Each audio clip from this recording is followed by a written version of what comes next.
Hey, what's up, y'all? Welcome into today's episode of Forte Catholic. We hope that you enjoyed your Thanksgiving, your first Sunday of Advent, and we are glad that you are here with us now. Getting back to the normal swing of things as we continue this holiday season. We've got a great show for you today. Today's show is brought to you in part by OCP, the Grotto Network, and Ave Explorers. If you enjoyed today's show, we hope that you hit the subscribe button on YouTube or wherever you are listening to the podcast. Thanks for being here and enjoy today's show.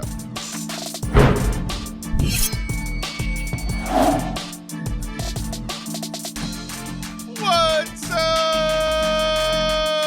Welcome to Forte Catholic. I am Taylor Stroll, and that is Olivia Newton-John.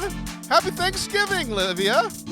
Happy Thanksgiving. I hope you enjoyed it. I hope all of our listeners enjoyed their Thanksgiving.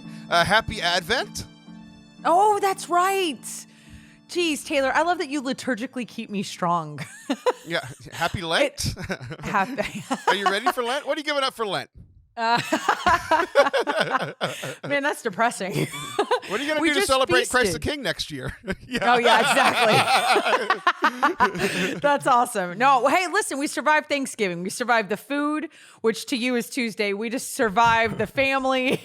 We survived. We did it. All of it, Taylor. High five. Virtual high five. Yeah, we did. Yeah. I was thinking about that. Everybody's like, oh, I gorged myself on Thanksgiving. And I'm just like, man, like the portions that you all eat on Thanksgiving is just like my normal portion for my meals on last Tuesday, the Tuesday before, the Thursday before that. Like it's just a normal thing for me. So welcome to my world. Yeah. Is it just different foods for you on Thanksgiving? Or are you like, no, I have a turkey and stuffing every week? We don't do turkey. That's our hot take. We do ham. We're ham people. You're ham people. We all decided as a family, it was so funny because apparently for years we all hated the turkey, and then we started going to my aunt's house that had honey baked ham and turkey, and then my whole family only ate the ham when we were there, and we all kind of noticed this, and then one day we just all had a discussion. We're like, we're all done with this, right? And we go, yep, yeah. And then we all switched to ham, but all the sides and stuff, my wife will cook those sides and everything, like mashed potatoes and green bean casserole and mac and cheese on the random Tuesday. So nothing special for me. Just get to bet football and have a blast all day. It's so much fun. I love it. So let me ask you this. My mom makes a pineapple sauce for the ham. Do you guys do that? Or what do you have with the ham? We don't, but you're planning for next year's Lent. I'm already planning for next year's Thanksgiving because I want to get that pineapple sauce from your mom. I love pineapple. I think it'd be great. Okay, I'll send it to you for next year because I think you'll love it. It is the best thing ever. I eat it with bread. Because I don't eat ham. It's so good. Anyway. So last week, the day before Thanksgiving, I was playing video games with a group of guy friends. Everybody was home. We're all relaxed. I hadn't played with them in forever because, I was busy. But Thanksgiving week, we're all hanging out, playing together. We're all good friends to where, typical guys, cutting each other up and all that sort of thing, right?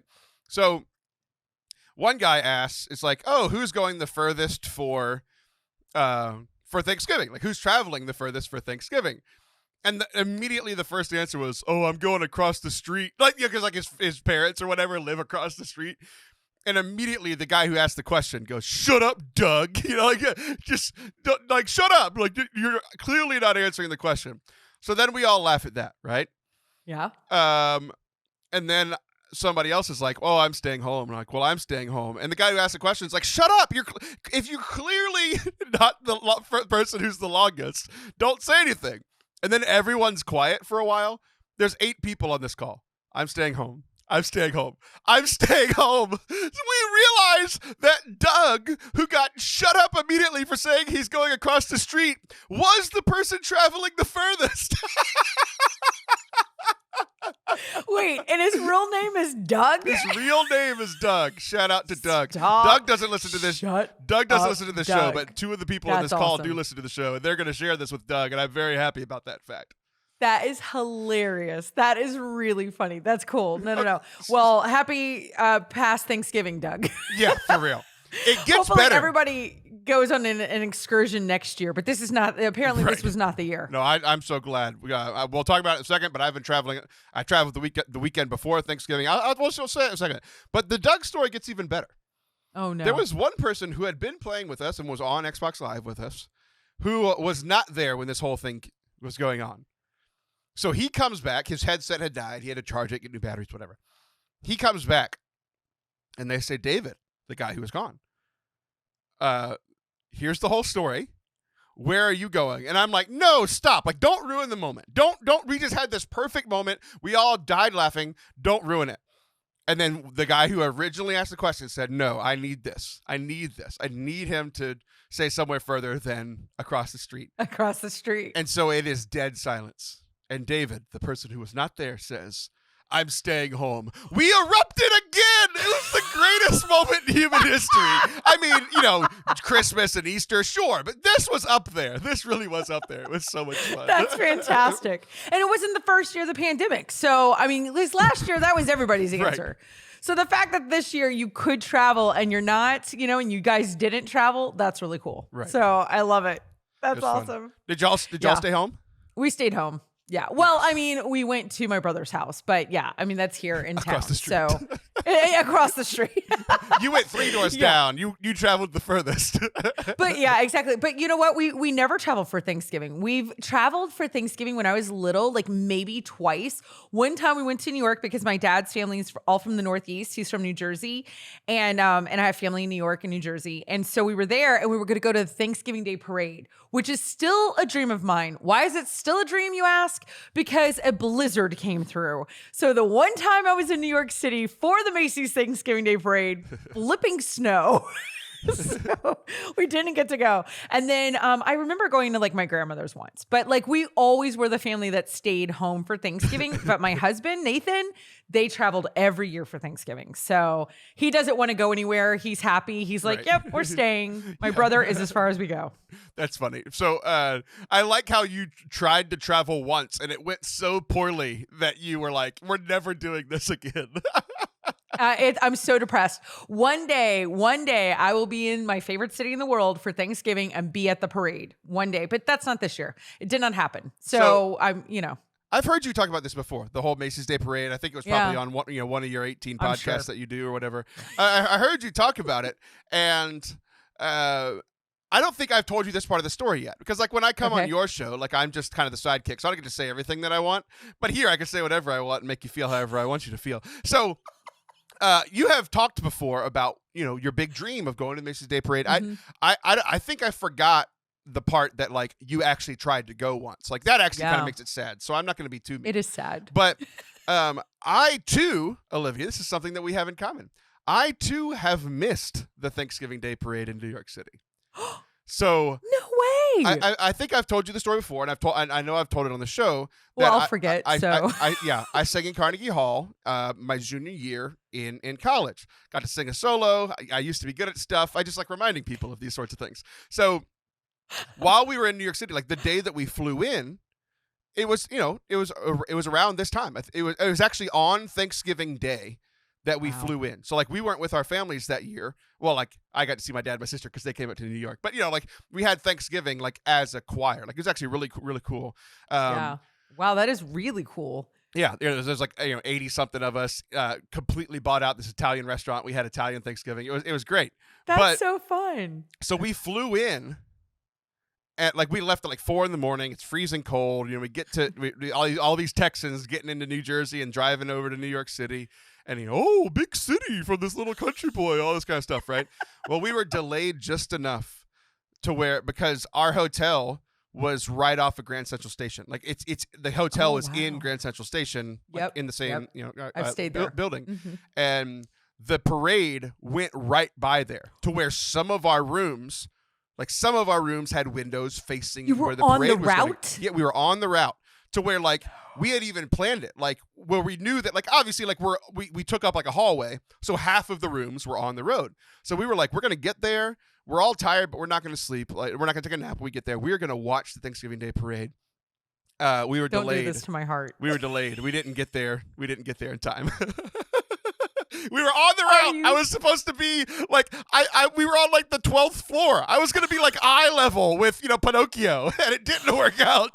Oh my gosh. I think is even more depressing. Like I would have. Oh, I wasn't even trying to one up your story, and I win. Yay! No, you did. I'm gonna be in a fetal position after we record. Well, that's normal. Also a normal Tuesday. Yeah, exactly. That's true. I always take extra of my medication whenever we record. Interesting. No, that's really sad. But I don't think you care as much as I do. I mean, I think you care, but like this is a dream, Taylor. Like this is a dream. Yeah, I mean, I was sad, but I have to remind you, 3 days later, I sang a solo at Carnegie Hall, so I recovered pretty quickly. Yeah, you were good. Yeah, no. I've never been in. I don't know if I've ever even been. No, I have been in Carnegie Hall. I saw the Rockettes, and I believe they were in Carnegie Hall. Not as good as my performance. I just have to say. Not as good. Yeah. No, and your legs are better. So. Oh, 100%.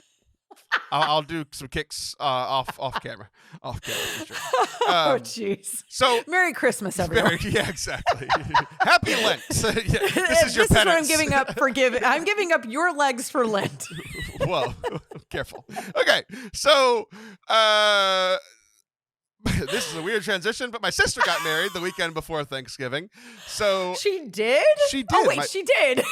My baby sister. I knew that. You did know that. I knew that. Yep. I did know that. Yeah. It's so funny that sometimes in good radio and podcasting, you have to play dumb.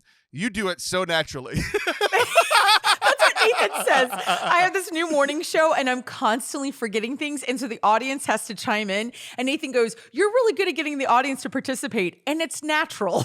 Right. Yeah, because I'm like, like today I was like, Good Will Hunting. Who wrote that? Ben Affleck. And what is that guy's name? Ben Affleck. And they're like, Matt Damon. Right. Yeah.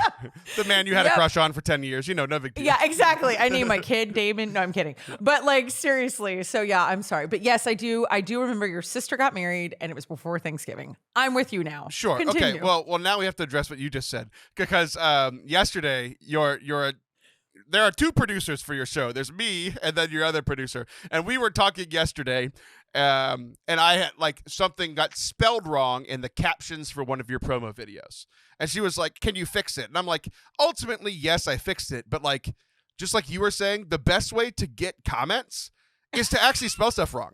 It is actually a suggestion for a lot of Instagram influencers. Hey, spell something wrong in your post. You know why? Because people will comment on how stupid you are, and that will make your post go viral because it has thousands of comments. Brilliant. So I changed it this time, but from here on out, if there's a spelling thing, I'm going to be like, no. Post You're doing me a solid. Yeah, exactly. How'd you get famous? Misspelling. Yeah. My idiot friend helped me be dumber than I actually am. I am now a Hilton. Yeah. Okay, so back to my sister's wedding. Back to your sister's wedding. I'm here. She is still 7 years old to me. Apparently she's 25. That's news to me. I thought that's hard. Yeah, I thought she was 7, and she's still 7. So I knew going into the weekend that I was going to be doing the music for the mass, and not really DJing. My sisters had, because my other sister, so I have two sisters. I have Sam and Megan. So Megan got married, the baby got married. Middle sister was the best woman. What do they call them? Maid of honor. There you go. Who's the best woman here? Yeah, Megan? exactly. She could probably raise her hand. It's probably fair. Oh. They made this playlist. All I had to do was go up and press play and be like, and now announcing the mother and son what dance are their or whatever. names? Yeah. You're oh, good thing they wrote them down. Well, to be fair, I'm glad I didn't introduce the now Mr. and Mrs. because I totally forgot the dude's last name. So that's hilarious. Mr. and Mrs. My baby Megan sister. Troll. Wait a second. Can we pause? I don't think I realized that your wife and your sister have the same name. Have we ever talked about that before? Yes, everyone knows this. There are two Samantha Trolls in my life. It's very confusing. One's brown, one's white. That's what we call them. Not really. One you're in love with. One you just DJ'd her wedding. So no, everybody can figure out you're which one is really confused now. The other Sam didn't get married. Oh, the Sam. She's the best woman. Yes, the best woman. The best woman is Samantha Troll, and my best woman is Samantha Troll. It's all very confusing. Oh, that's cute. I see what you did there. Okay, continue. So you're at the wedding, and you're DJing, and you're all the things. Yeah, so those are the things that we had planned on doing. Well, I feel like my family's been very supportive of me and my quote unquote career, right? My parents put me through college, and I studied things like music and theology. So like playing the music for mass, that seems perfect. Like it led me to hosting things. So it's like, oh yeah, being like the host of the party. Like those things make sense, right? Yeah. I think for the first time, they have poured so much into me. I think for the first time, they finally started getting their money's worth for all the love and money they've poured into my quote unquote career. Because I did the music for the mass, and if I must say, it was tremendous. Like, if I may be humble, the Vatican should be calling any moment. They really should. It was just one of those things where, like, the reason that I'm saying is like, I've been so out of practice with singing and playing the guitar that like I haven't really felt like myself in a long time doing that stuff. Yeah. But like it was rocking at the wedding, right? Okay, but so I told you the jobs that I had, but then I arrived to the church, and like a good boy, I arrive an hour early because that's anytime I'm going to play music for the mass, I usually get there about an hour early. Make sure I'm set up, make sure the guitars, everything's working, right? I was also supposed to meet the sound guy because they told me at the rehearsal, like, oh yeah, the sound guy will be here tomorrow. We'll get you plugged in. I was like, okay, fine. So it's 12 o'clock. The wedding's at 1. It's 12:15. Still no sound guy. It's 12:30. Still no sound guy. I'm all set up other than getting plugged in. It's 12:40. I go find the deacon. Where's the sound guy? I don't know. Okay, good. And then he's like, it's 12:45. It's 12:50. I go up to him at 12:45 and I'm like, Deacon, I know this isn't my church. I do this stuff for a living, like sound, like setting up everything. I know it's not my church because he's like, oh, don't touch it. And I'm like, it's in 10 minutes, man. Like if he's not here by 12:50, like I'm going to set it up. And he's okay. So 12:50 hits. I set everything up. I'm the sound guy. It's not my church. I have to learn. Like I have to figure out where the sound system is. I have to figure out where the speakers are. I have to figure out what. Like I have to go walk around this church and turn everything on. I'm wearing the suit that I'm sweating through. You know, the suit that I talked about last week. You know, fat guy in a little coat. That suit. Like that. I'm wearing my new suit and all this stuff. Like I'm literally ready for the wedding at like 12:58.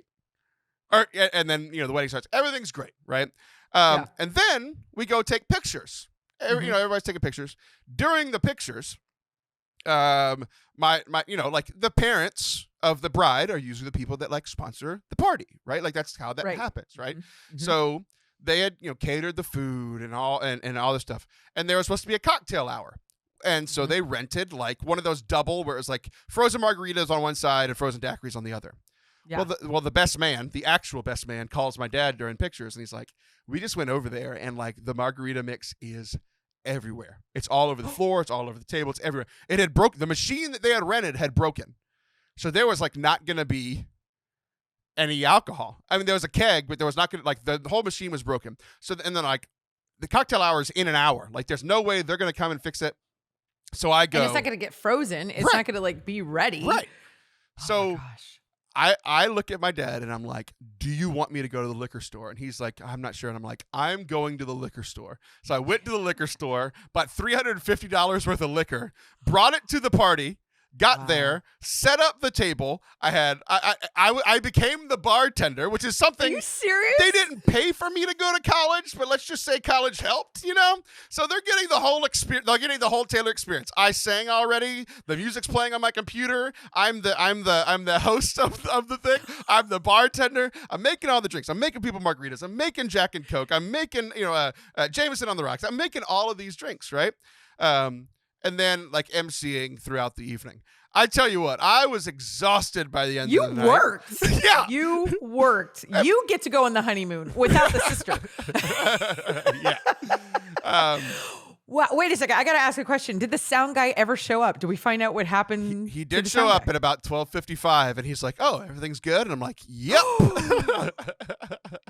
So. Oh my gosh! And hoping y'all got your money back on that margarita machine. But that's awesome. I have no idea. But I didn't buy my sister a present because I always forget. Like my presence is always my present. I always forget that. Like it was this time. Just like driving to wherever I was, Lubbock, which is a whole other thing. We'll talk about that in a second. Driving to Lubbock and getting up there and getting my kids there and doing all the. I was like, that was my present. But now apparently most of the alcohol was my present to my sister. I think everything you did was like a present. I mean, Taylor, even for like not just you, but anybody, you did a tremendous amount. Like that is a lot for anybody to do. But I know that your little Grinch heart grew 3 sizes. Well, here's the thing. Sister. Here's the thing. It's like people kept coming up to me, like family members, like, "Oh, that was so great what you did. Thanks for doing all that. I can't believe you're doing all this." And I'm just like, you don't understand. I mean, I was like, "Thank you," but like in my mind, I'm like, "What you don't understand is like every event that I've ever put on, this is what I do." So like, you're like, this is called Tuesday. Yeah, it's not a big deal. My family finally, after 12 years since they've put me through school and helped me with this quote unquote career, they finally got to reap the benefits. I finally got to give back and use all of the skills I've acquired: music, drinking, hosting, sound tech stuff, all the stuff. Funny. Yeah, exactly. Finally. I know. Finally, it's a benefit instead of something they have to put their money towards. So you have peaked, my friend. Congratulations. Yeah, it was great. We had a great time. It was a fun time. So man, that's pretty good. You had the best day ever with your family, and then you had Thanksgiving, and then I mean, like you're done. And now I'm you're here. Like what a downhill. What could come next? Yeah, exactly. Thank goodness for St. Nicholas Day. Yeah. So two final thoughts on this. Okay. One, like literally a thought that I had was like, I'm not Jesus. That's not what I'm trying to say. But I felt this like immediately when they said the alcohol is gone. When you hear the alcohol is gone at a wedding party, what do you think about? Hey, give me some water, y'all. Give me some jars of water, and I got this. So like, I'm not Jesus, but it took me about, 25 minutes to get from no alcohol to alcohol. We don't know how long Jesus it took about, Jesus. I don't know, 10, 15, 20 minutes. Who knows? We don't know. We don't know. No one ever says how long it took him to make the water into wine. We're just impressed that he did it. Right. Jesus made alcohol appear at a wedding party. I made alcohol appear at a wedding party. I mean, I feel like I'm fulfilling the scriptures. I feel like I fulfilled the scriptures. I feel like it's one of the holiest things I've ever done. Is lightning coming? Am I going to get struck by lightning? Even if I'm laughing at this joke, is something going to happen? Is it weird that like I have traveled and done ministry? I've worked in ministry here locally for years, and one of the holiest times I've ever felt was providing alcohol for 150 people. It's holy. It's holy. It's listen, God was like, I'm going to give these people yeast and it's going to change their lives. I'm going to give them hops. Right. And it's a game changer. Right. So I think, yes, I think you're basically a farmer. Well, good. I was going for Jesus and I got farmer out of it. So wonderful. I mean, I'm really scared about the lightning thing. I want to make it to Christmas. Okay. So I don't know how far I can go with this. I think that's funny though. I think that's hilarious. I love, of course you thought of that. Of course you thought, who do I remind me of? Right. I think I'm being just like Jesus right now. This is so serving familiar. these margaritas. Yeah. Where have I heard this story before? But I literally thought about it because it's like in the show they were like, you're not wrong. Like the family was stressed out. They didn't want to be embarrassed. It's like, okay, yeah, somebody can step in and help. And so you can at least really relate. And now when you have to preach on that, you could be like, you guys, I have a story. Right. I know what Jesus was doing. But that's real. Like we've talked about how he was really trying to save this couple and everybody's like, I mean, get over it. Some people are like, oh, okay. Like it is a big deal. When you've got, so many people, that is a big deal. It's your wedding day, blah, blah, blah, blah, blah. Like, I think that's really cool that you actually have a real life example of the wedding feast of Cana. And then there's like a sidebar with Taylor Schroll. Right, yeah, Cana exactly. 2.0. Right. Modern day Cana. So when we come back, we're going to talk about, because I was in Lubbock, which you love, and I have thoughts. We're also going to talk about some of your travels. We talked about mine. We're going to talk about the FOMO from your trip to Hawaii. So don't go anywhere. We'll be right back. Our newest sponsor today is a really cool app, the eMissal app from OCP. I used it at Mass this past Sunday. So what you guys can do on it is it features instant access to music, readings, prayers, the order of the Mass, providing all churchgoers with everything they need to take part in the celebration of the Mass. It was so simple. I opened up the app on my iPhone, and all of the readings were there, which, you could always look those up on USCCB, but that can get annoying if you're looking it up before Mass. But not only does this have the readings, but it also has the prayers that like the priest prays that, some of us, if we're being honest, may or may not be following along with. But for me, it's easier to follow along if I have something to look at while I'm also hearing it. So I could see the priest's prayers, I could see the order of the mass, and all the readings. It was great. So this is a USCCB approved Breaking of the Bread 2022 e-missal app that is now available. The e-missal app is $4.99, and what it is it's the entire liturgical year. So we just started the liturgical year with Advent. It goes all the way through the beginning of next Advent. You can get it on Apple or Android devices. So if you would like to download it, you can do so directly at the Apple Store or Google Play, or by visiting fortecatholic.com/OCP. Go download it now. The app is awesome. I used it at Mass last Sunday, and I'm going to be using it every Sunday from here on out. It's way too easy. Welcome back to Forte Catholic. I am Taylor Schroll, and that is Olivia Newton-John. So in the last segment, we talked about, the Thanksgiving and the wedding and all those things. But one thing we didn't have time for. Yeah, I am essentially Jesus. Yes, we've established this. I'm very holy. I just want people to go back and listen to that segment if they didn't. I just want that to be a buzzword, and then people are like, what? And then they go back if they missed it. Go ahead. Yeah, that's how podcasts work. People missed the last segment. Yep. Okay. So... you're so, I'm Liv. I do a live show. I have to remind people. Like, no, people just push play and listen to it, and they're probably not even listening to us right now. There's somebody right now who has been zoned out for a while, and he just tuned back in to be like, hey, they're talking about me. Okay. So my sister's wedding, my sister lives in Lubbock. Her now husband lives in Lubbock.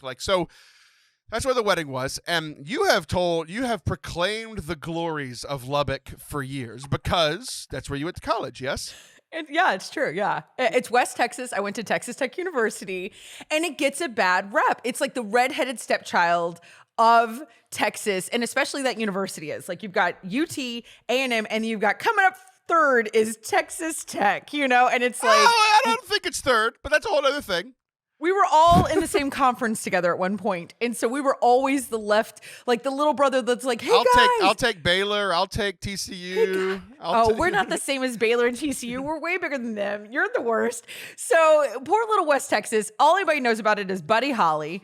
They know that Texas Tech is there, and that it's a dirt storm. Yeah. So I have legit dirt storms. Joked about you for a long time that Texas Tech it is the redheaded stepchild of Texas schools. So for those it's a really beautiful campus, by the way. The buildings are gorgeous. The buildings are built from a school in Spain. A&M is not like that. It's very concretey, and it's very very gorgeous. Plain.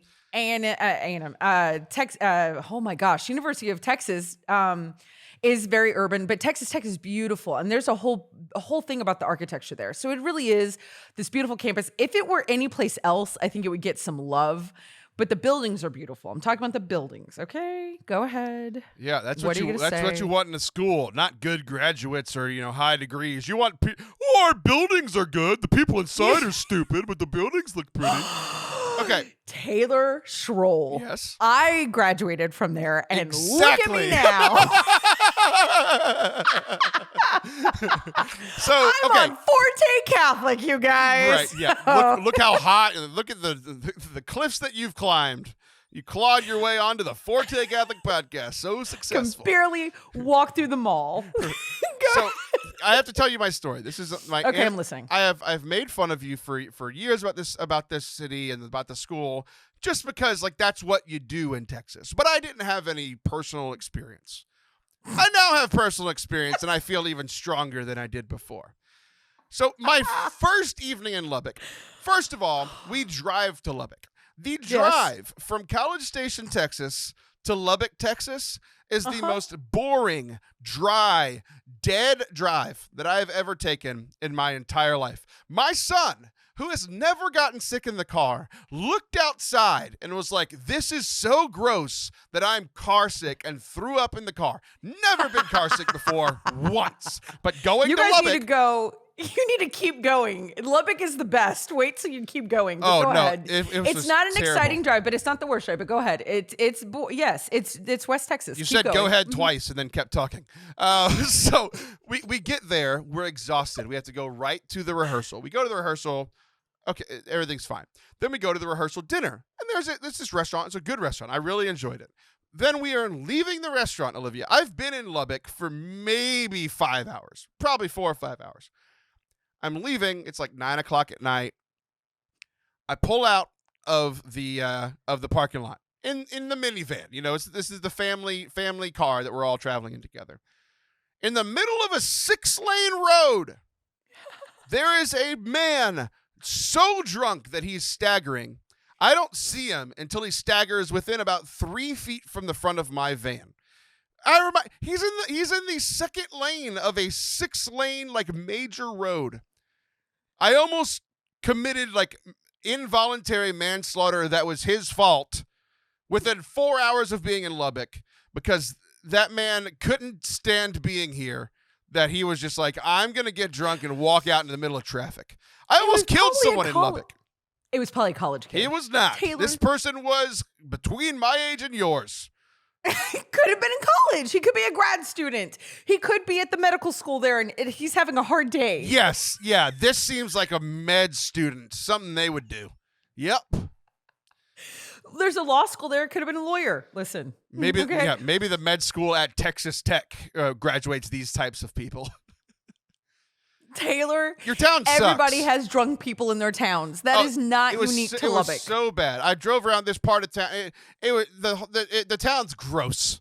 The town's gross. There was constantly just dirt. I felt like I was in the ugly part of the Dune movie. There's just sand everywhere and dust everywhere. I breathed it into my lungs.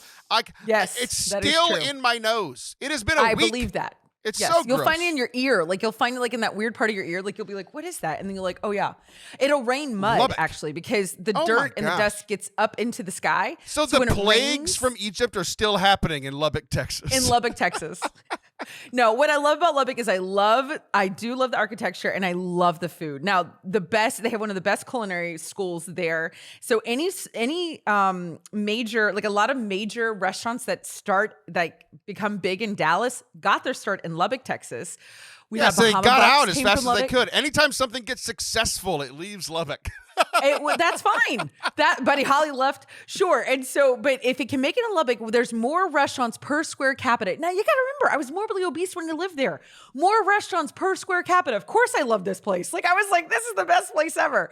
And they have great food. And I told you to go eat at Spanky's and you didn't. And I told you to go eat at the Pancake House and you didn't. And that would have changed your mind. But it's the food. Did you not hear that? Maybe you need to go back and listen to the last segment to hear how busy I was. Liked the restaurant. I heard you. But that's what we loved about it. And the sunsets. But listen, would I live there? No. And would I go to school there? Probably not. But it was the only university that would take me. Okay, continue. Yeah, it's all coming together. So we all know I got a 1.9 freshman year. Come on, Taylor. Oh boy, I didn't know that, but it all makes sense. It really is all coming together. So, okay, going from Lubbock to somewhere else that you went recently. It's a little different than Lubbock, just a little. Samesies. And by a little bit different, I mean probably the most opposite place in the world. Ever. Like those two places cannot be more opposite. It's me and Nathan as places. Nathan's Lubbock and I am Kauai. I was in Kauai. Wait, and I was with your girl. Why are you just, I'm not going to let that happen. Why are you just slamming Nathan and comparing him to Lubbock? I think in this scenario, you're Lubbock. No. Nathan, the whole joke since we've known each other since we were 15 is he's like Eeyore. He has like a little black rain cloud over his head, which there's funny stories from Kauai that prove this. I live in a magical rainbow with a unicorn. Like everything magic happens in my life with glitter. And Nathan's like, wah, wah. So that's what I mean. Like Lubbock is like Lubbock. I like you could say whatever you want. He's your husband. But Nathan, I know that you listen to this show. And I just want you to know that I would never, ever, I'm not going to argue it. Ever compare you to the city of Lubbock. You are at least Nacogdoches, sir. Oh, God. That's awful. That's awful. Okay, That's so awful. you went to Hawaii for 2 weeks. I went to Hawaii. I was gone for exactly 2 weeks. I went to Hawaii. Just Best 2 Nathan weeks and of I. my life. No kids. You're welcome. That was your birthday present. Yeah. Taylor was so excited. One in like 9 days, I think we were something like that. Like out of the 14, 9 days were spent in Kauai. And Nathan had won a trip for a week, which means he paid for it at a gala online the year before. It was COVID, and we had a bottle of wine, and it was a good fundraiser. And he purchased it, and it was a week at a house on 5 acres of land overlooking the Pacific Ocean. The mountains are there, like Bali High from South Pacific, the mountain that they use, that was there. Like that was a view, private pool, 7-bedroom house, 6 bathrooms. It was amazing. And so we invited our friends to come for free. We were like, look, if you can get here, you can come stay. You want to eat ramen the whole time? I don't care. You could eat like PB&J. And everybody was like, we're in. Because Southwest flies there. Like, it's not that crazy. If you have somewhere to stay or crash in Kauai, it's kind of like not that hard to do. You know what I mean? But you got to have someplace to go. So it was an incredible trip. Catherine Whitaker came, who's a friend of the show, of yours and mine. Allison Sullivan came, and their husbands, no children, friend of yours and mine. I did invite Taylor, everybody. I did invite him. I invited some other people, and some people, listen, Taylor's in a season where he's got a lot of little kids, and it's hard, like to leave for a week. Now, could they have come up for 24 hours? I mean, it doesn't sound like he tried very hard. He could have. Fly in, hang out, fly out. That would have been awful. Yeah, because that's how my life works. Yep. Totally makes sense. I'm just teasing. You would have fly to the South Pacific just on a whim. Yep. It was a joke. You were missed. So, and then we had some other friends. So there were, yes, you were. You really were. Like Allison talked about it. So there were 5 couples. So there were 10 of us all together. It was a great number of people. I went on a doorless helicopter ride with Catherine Whitaker. We all rented a boat on the last day that we were all together, all 10 of us. Nathan and I we flew over a photographer friend that we have that lives in Oahu. And he did pictures for us on the beach, which we're all dying to see. And we brought in a chef to do a private dinner.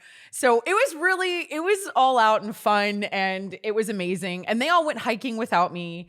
But it was a lot of fun. It was a blast. So there you go. That was samesies as Lubbock. Yeah, for sure.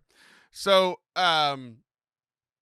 you did invite me, and I promptly told you no, because one, I don't have the. You have little kids. I don't. Yeah, true. I don't have the money to just fly my wife and I to Hawaii for 24 hours. We have the little kids. It's hard to get away, especially for that long. Yeah, it is. And, I was stuck at home editing you and Allison's shows all freaking week. So, I have big boy responsibilities, so, but it was one of those things that I was glad that you asked me. I was totally fine not being there.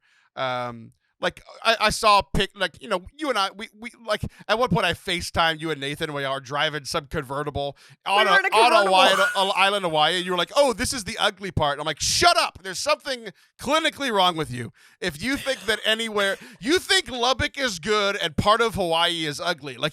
There's something not connecting in your brain. We were in Honolulu, and it's a real city. And I was like, don't look at this part. This is not the good part of Oahu. And you're like, I hate you. Yeah. So I was mad then, but I got over that. So even the times mad. I did FaceTime you. You know how on Instagram, the people that you interact the most are the stories that pop up. So the people that I interact with the most are my wife, my best friend, you, Allison, Catherine Whitaker, all these people. So for a week, the things I didn't foresee, for a week, all the top stories were just all of you people having a blast without me. So I had a little bit of FOMO. But even then, when I was seeing all your stories, I was just there's nothing I could have changed about it. It's not like I regretted my decision, because my decision wasn't going to change. I wasn't sad about it. But even seeing all you guys have fun, I was almost genuinely happy for everybody. But here's the thing. Here's what here was the thing that broke me. Is while y'all were gone, I had every day for 7 days, anywhere from 1 to 3 people, not a ton, but over the course of the week, add that up and that's quite a bit. 1 to 3 people every day. Hey, what are all these Catholics doing in Hawaii? Hey, where are all your friends? Hey, what are Liv and Allison doing? Oh, I wonder why Taylor's not there. Why wasn't he invited? All of these things. So I got asked every day, at least once, Hey, why aren't you in Hawaii? Hey, what are all your friends doing in Hawaii? Hey, is there a Catholic thing going on in Hawaii? Why aren't you in Hawaii? What's going on in Hawaii? What's going on? And it broke me. It broke me because I was like, why is this happening? I did not know I that. was okay with it until I had to think about it and was presented with it over and over again. And my way of dealing with things is just suppressing them until I have the ability to deal with them. Or just letting them go away, right? The Hawaii trip would have just gone away. I didn't have to suppress it anywhere. It would have just been over and been fine. But every day it just kept rising up, and I was just like, rah! So that's how I felt about your trip to Hawaii. I am so sorry.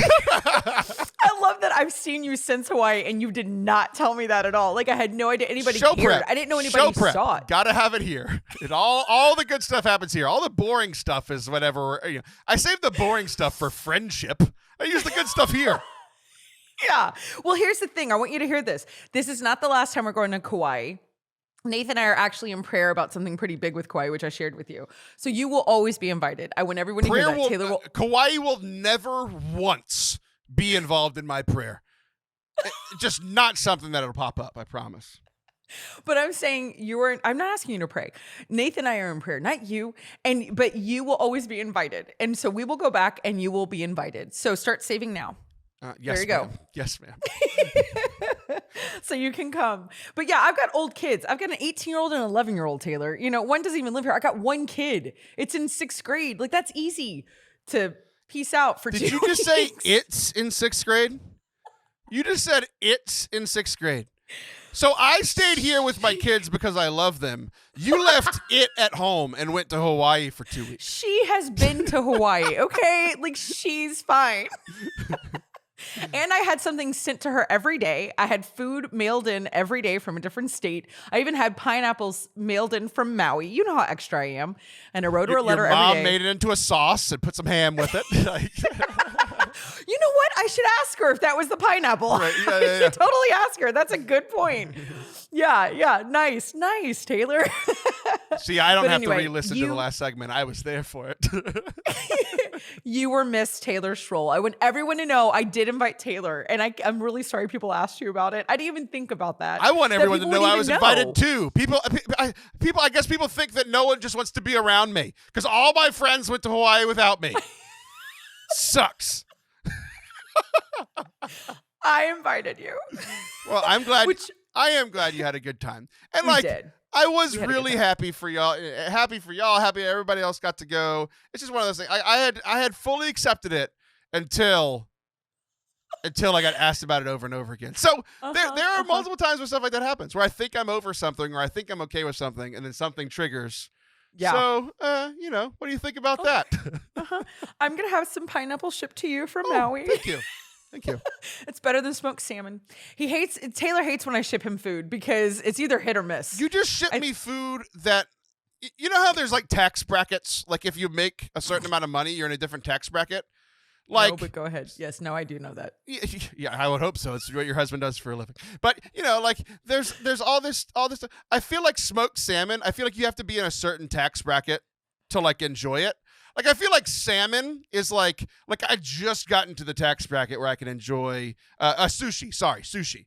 Sushi, like I feel like I just got into that tax bracket where like, oh yeah, sushi's okay to order and enjoy, But like smoked uncooked salmon, that's like you gotta be in one of those high tax brackets that what's his name? Bernie wants to tax. I'll send you caviar next time. It sounds like your escargot. It'll be one of those. No, I've sent you steaks. You like the steaks. I'll just stay to meat. And pineapples. That's what I'll start sending you. Don't say anything, Taylor. I do like I'm being very careful. I do like that you sent I'm realizing this. You sent me something that I know I enjoy. And you didn't stick with that. You tried something new and it was terrible. I was trying. It came with wine. It came with wine and cheese and crackers and it was Harry and David. What is happening? Well, you know what we're going to do? We're going to wrap this segment up. I'm done. Apparently, we're just done talking about this. Hey, but whenever we come back, we're going to have a good conversation about a moral dilemma that I found myself in. And we're going to talk about another modern day Bible story, like an old Bible story coming true, except this time I wasn't Jesus. It was someone else. Don't go anywhere. We'll be right back.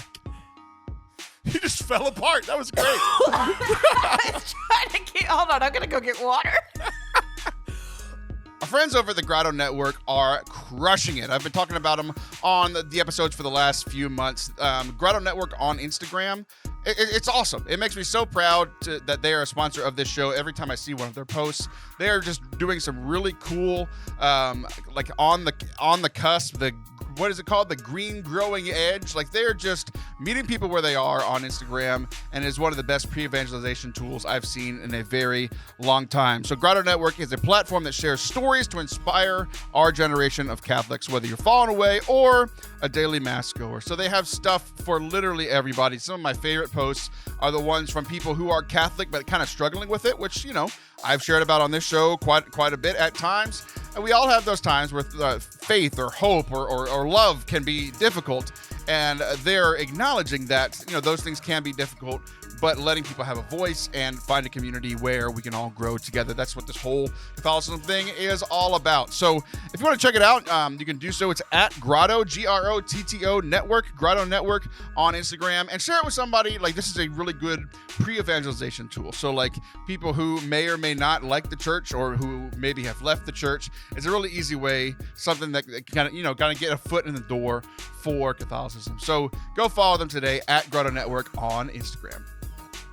Welcome back to Forte Catholic. I am Taylor Stroll, and that is still Olivia Eugene Harrison. Olivia, we started the show off talking, usually on our post-Thanksgiving show, we started off talking about food, and our last segment is two stories that are also going to involve food, one of which involves me, and one of which involves Jesus in the Bible. Again, you know, we're coming full circle to the beginning of the show, just with a little bit of caveats. You ready for this? I'm ready.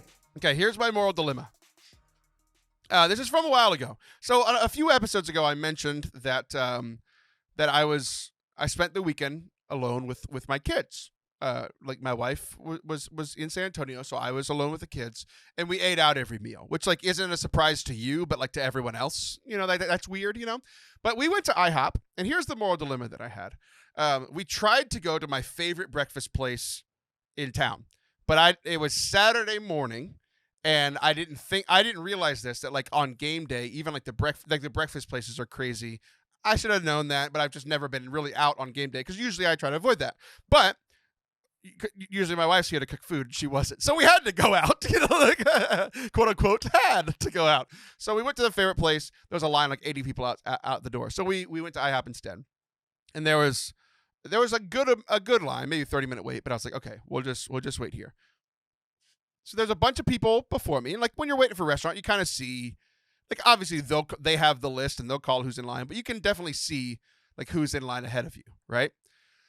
So I see that there's this couple and there's this family and there's this group of like, you know, teenage girls and there's this other family and there's this other couple and all these people waiting to get food, right? Okay.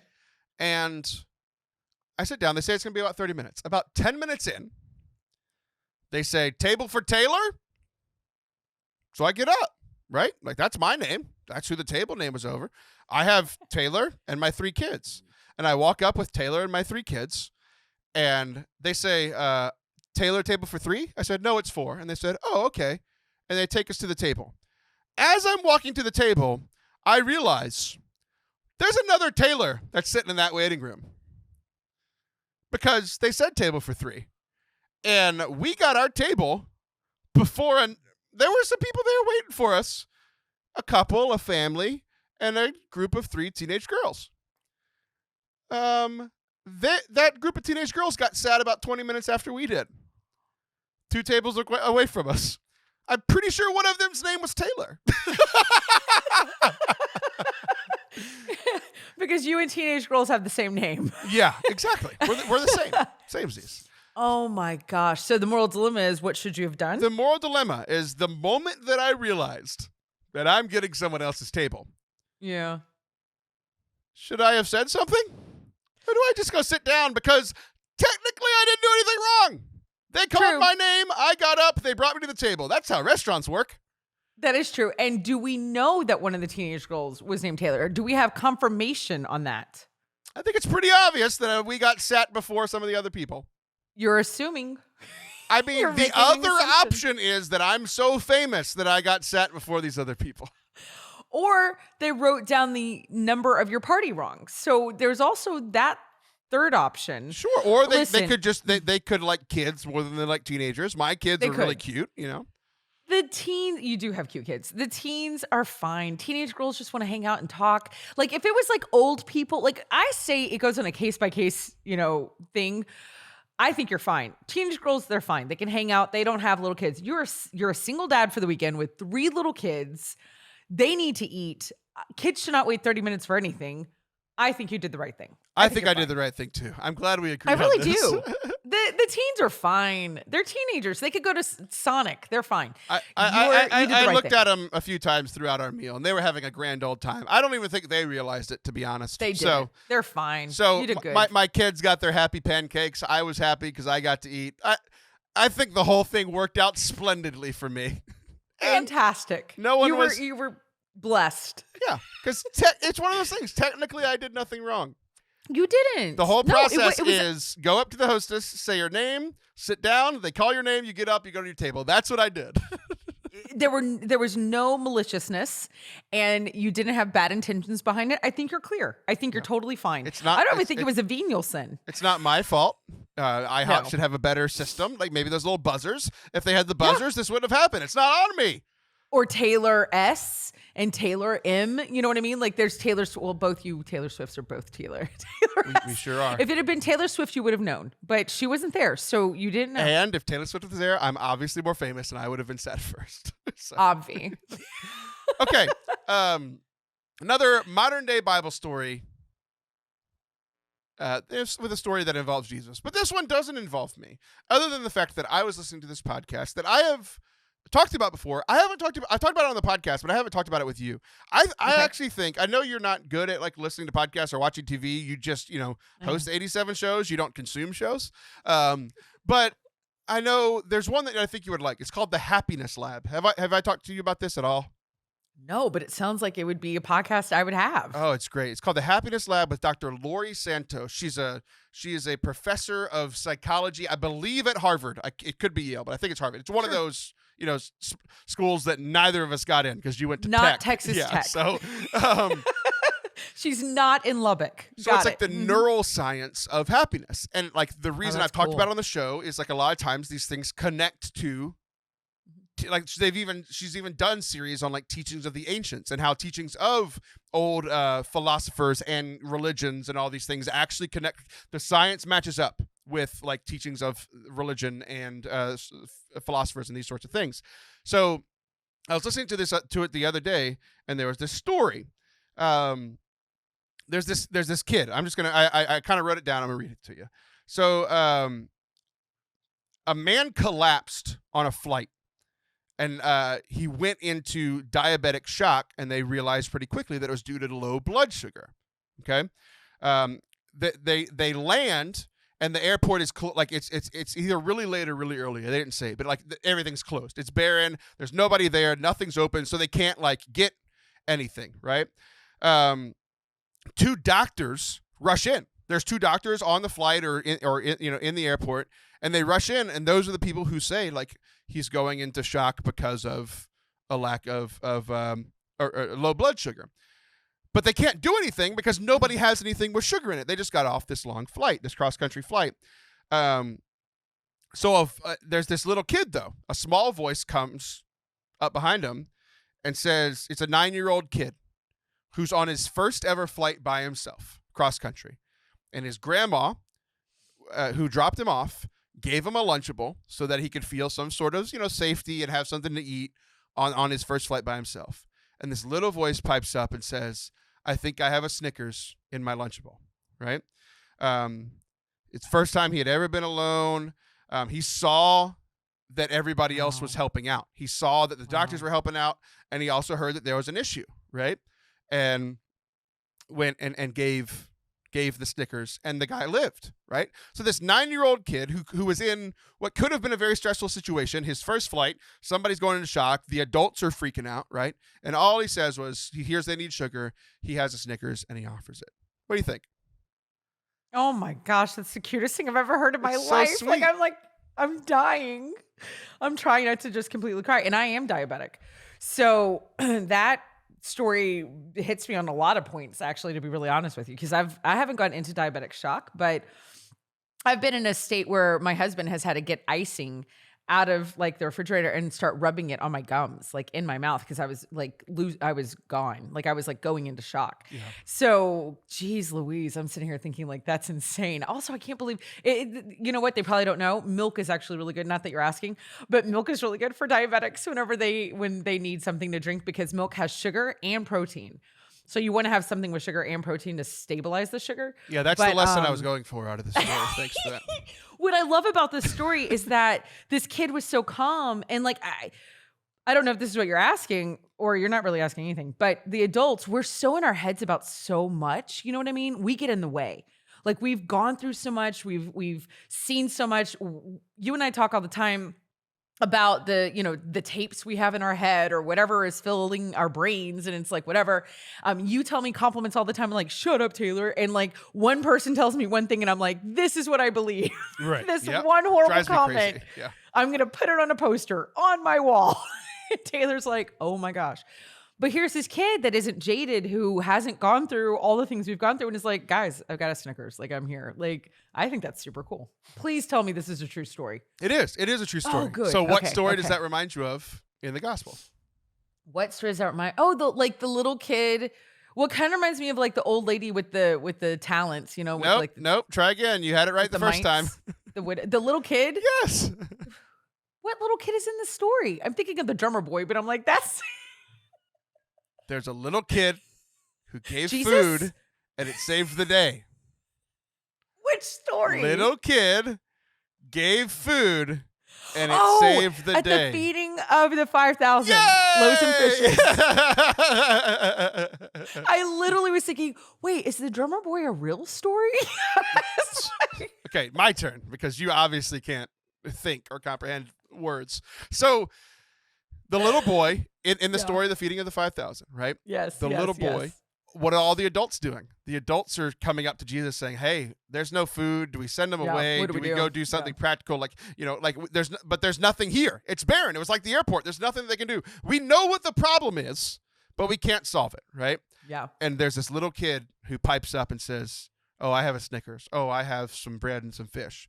Right. And then this is where the analogy breaks down, right? Because Jesus is the one that does the miracle, and he takes what the little boy gave and multiplies it, and everybody gets to eat, right? There's a real miracle there. But going back to this modern day, kind of this little kid helping to save this guy's life is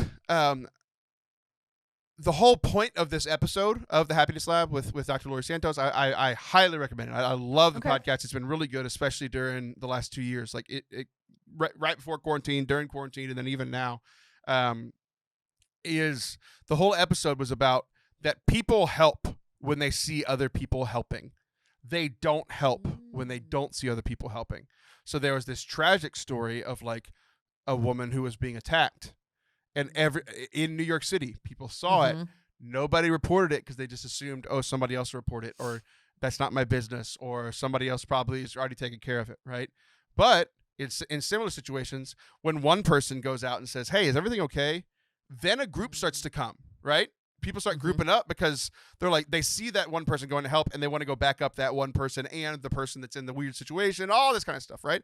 And maybe you'll be wrong. Maybe you walk up and they're joking around, or they're playing, and you don't understand what's going on. You look dumb for a second, but you'd rather step up in those situations, and you probably won't be alone. Other people step up. So they were saying that like the kid, being a kid, wouldn't have known what was going on, but he saw other people helping, and like cognitively, he was like, "Oh, if other people are helping, like I can help too." It's time to help. So I think the kind of challenge for me is like, there have been situations I've shared about them on the show before. Like there's been situations where I have stepped up and been the first person to to step up and help. There have also been times where I haven't. Like there was a weird situation. I'm not bringing the whole Lubbock thing in, but there was a weird situation. I was in the parking lot, waiting on my wife. She was getting dressed out of Kohl's. I was in the Kohl's parking lot, and there was a situation where it was weird. It was weird with a guy, and it looked like his wife or girlfriend or something. And I was just like watching it, and I was like, do I go out? Do I not or whatever? And like it wasn't like anything like super violent or anything, but it was just weird. Concerning. Right? It was concerning. Something was off. There was a red flag. Right. And I watched Was this recent? It was when I was in Lubbock. Yeah. Oh, it just happened. Yeah. Oh, okay, so okay. Got it. I was watching it, and it was about 5 minutes, and it's like I could see that like everybody that walked by him like looked at him, right? Like it was weird, but it. So I ended up not doing anything because they like calmed down. And they walked into Kohl's together. It's like, okay, there are other people in there, right? But it wouldn't have hurt for me to step in and say something. So like that's just been in my head. It's like it might be awkward, it might be weird, but like if you're if I would have walked up to him, my guess is somebody else would have too, you know? So like, don't be afraid to be the first person, because the first person might not be able to solve it. Even the two most qualified people were the first person to try to help this person in the airport. The doctors, they came to help, but they're not the ones that were able to actually do something about the situation. It was the little kid that came later. So step out, so cool. Be that first person, be brave. That's just been kind of the thing that I've been thinking about. I love that. No, that's great. And I'm glad that you told that story, because it's so funny. This past weekend, I was with high school friends, some older like classes I don't know if ours. you mean kids currently in high school or no. My class like graduated with me, so last summer. And there was an older class that was having a reunion, but one of the girls that graduated with me was in town to see her sister, and they're having the class of whatever, I'm not going to say because you're going to make fun of me, was having a reunion. So there was a small class group of 95. I'm class of 95. 1895.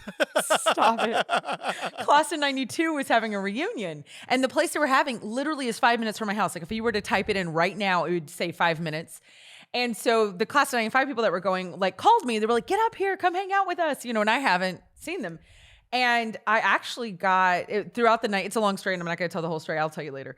But throughout the entire night, there was a man that kept bothering me, and I made it clear, I'm not interested. I'm, married, whatever. And he kept approaching me.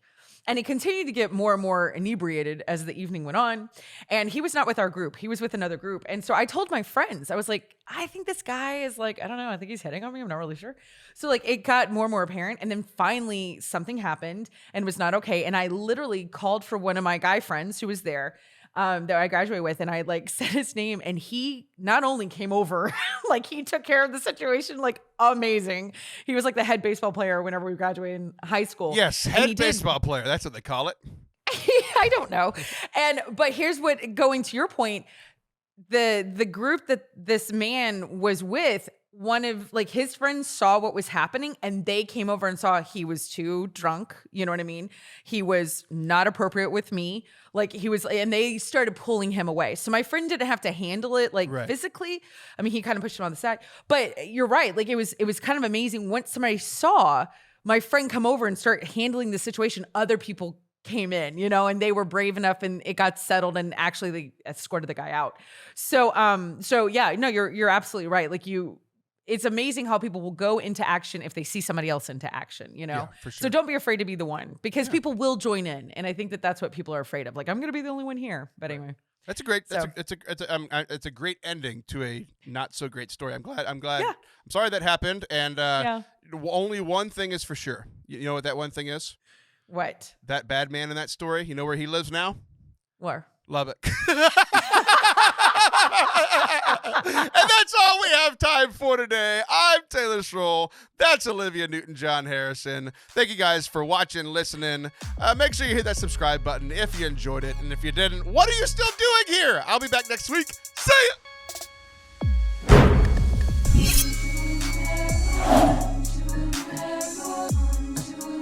Thank you guys so much for watching and listening to today's episode. We hope that you enjoyed it. It was a blast to record. We love doing this show, and we are glad that you guys enjoy it. If you enjoyed today's show, two things. One, hit the subscribe button wherever you are watching or listening. That is the nicest thing that you can do for a podcaster. Speaking of nice things you can do for podcasters, our friends over at Ave Explores have a new Advent season that you can go check out right now. You have a choice this Advent. Get caught up in the annual rush of shopping, decorating, and parties, or slow down and take time each week to remember what the season is all about.